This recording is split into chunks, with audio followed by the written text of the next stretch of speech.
Hey guys, this is El Miguel with the bus. I want to give you another update on the valve adjustment deal.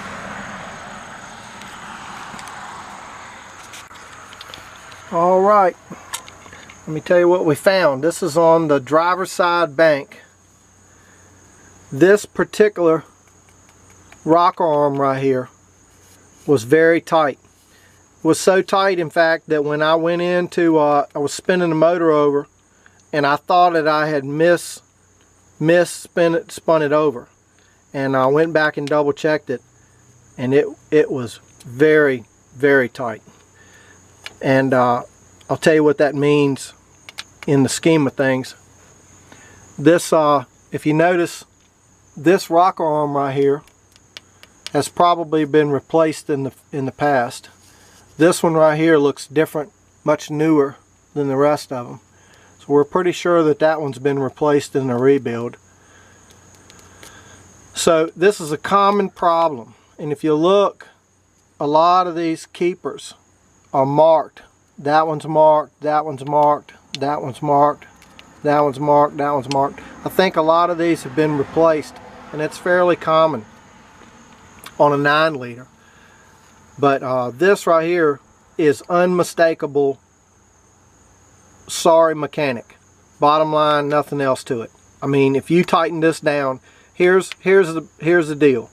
If you had a couple loose rocker arms, you could say, hey, that was from wear, and that's what happened.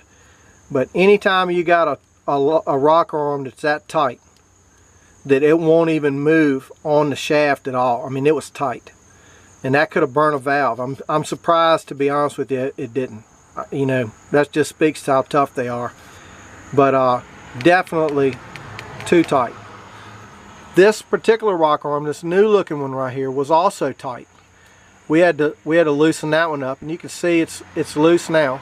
It's gonna move around a little bit, which is good. That's what it's supposed to do. It shouldn't be that tight. And this one right here was also tight. These two were not anywhere near as tight as this one. These were in good shape. I think one of these might have been loose. I think this one was loose, actually.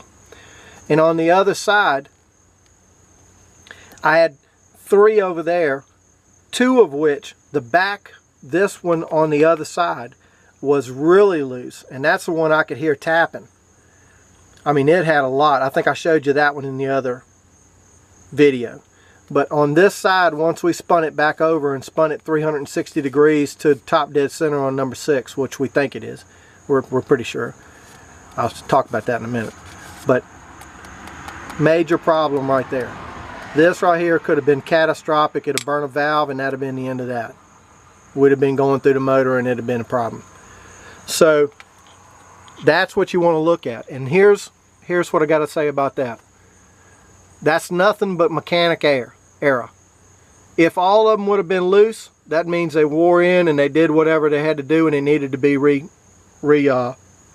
adjusted. Having them too tight, that means they were too tight and they wore already, but they were too tight even at that. And I can tell you that that's a mistake that's catastrophic for a diesel engine, or for that matter any solid lifter engine.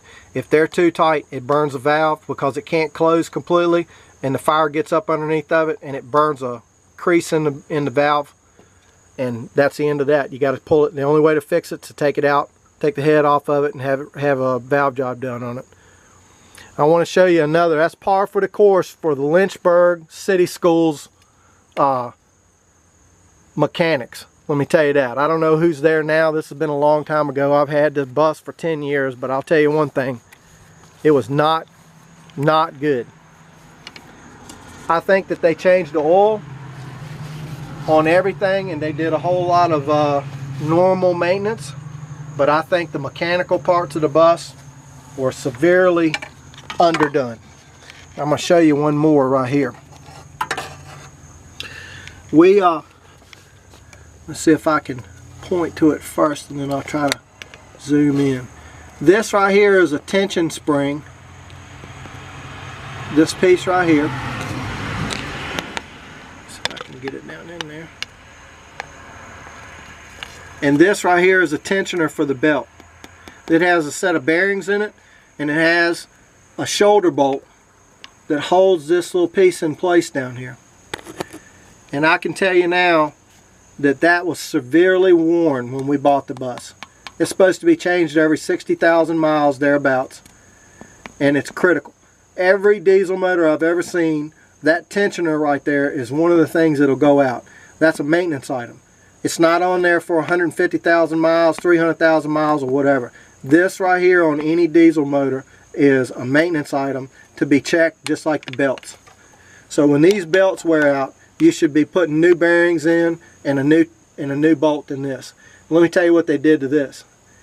They took out the front pulley, they pressed a new bearing in it, and what they did was, evidently they had either lost the bolt that came in it originally. It had fell out. More than likely it probably broke catastrophically, and they had to fix the bus.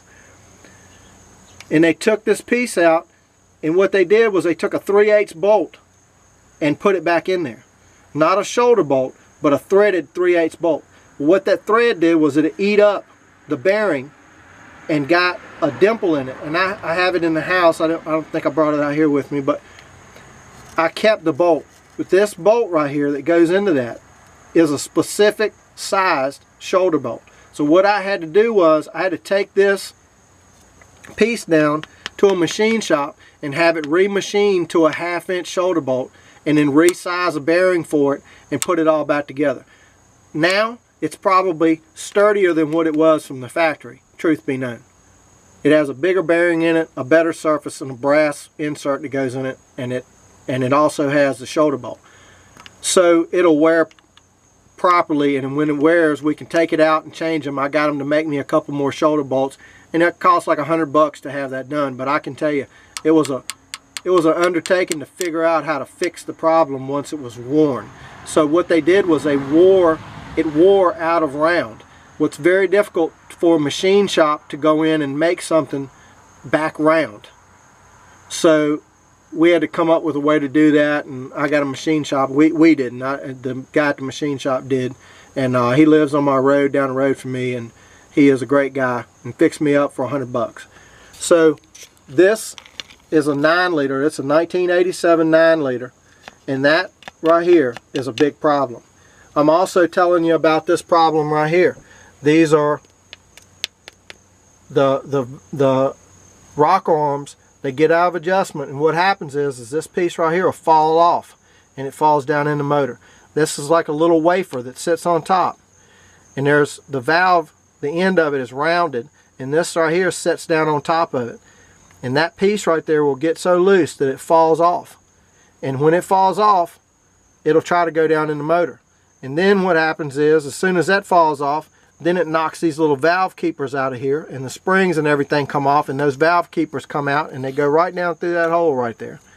And that's the end of that. Your new motor right there. Used. $6,000 plus shipping. So anyway, these little pieces right here on mine, every one of them loose. All 8 of them were hand tight, and they're supposed to be torqued down, so they help torque this down.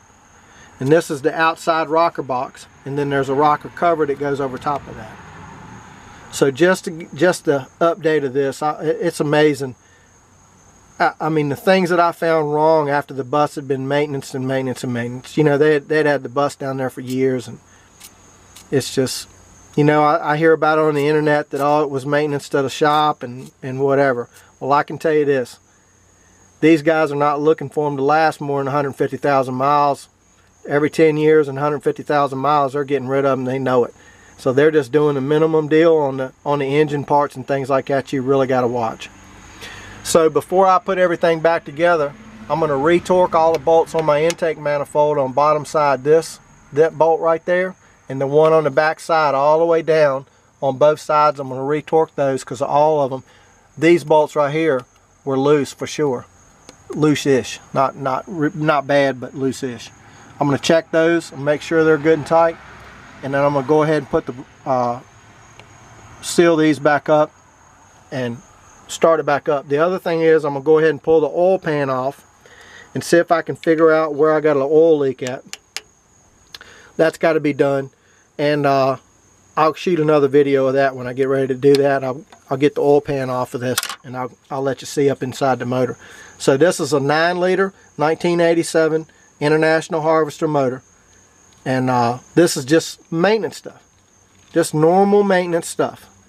You know, I talked about in the other one about this putting a fan on it, putting a new fan clutch. New fan clutch, went through the mountains, the Black Mountains up into the Smokies, pulling 21,000 pounds, loaded, never overheated. New radiator and a fan clutch. Can't beat it. If you're going to go out on the road, it better be bulletproof. Alright, Michael out. See you on the next one.